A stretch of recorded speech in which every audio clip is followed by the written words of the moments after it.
Welcome to Money Mindset 1011. Today we're calling out the silent money killers, the things you're spending on that are keeping you broke without you realizing it. Here are 6 things you need to stop wasting money on right now. Number 1, buying the latest phone every year. That new phone won't change your life, especially if your old one still works fine. You're paying for hype, not value. Number 2, eating out too often. Fast food and takeout might seem cheap, but it adds up fast. Learn to cook simple meals and watch your bank account grow. Number 3, subscriptions you don't use.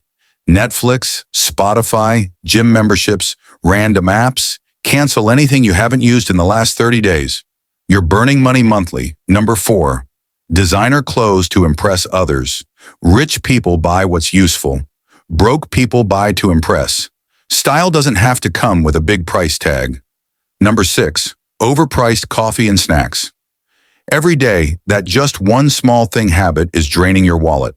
$5 a day is $150 a month, money that could have gone to savings or investments. The truth is, small leaks can sink big ships. Start tracking your spending and cut out the waste. Your future self will thank you. If you found this helpful, drop a like, share it with someone who needs to hear this, and subscribe for more smart money content on Money Mindset 1011.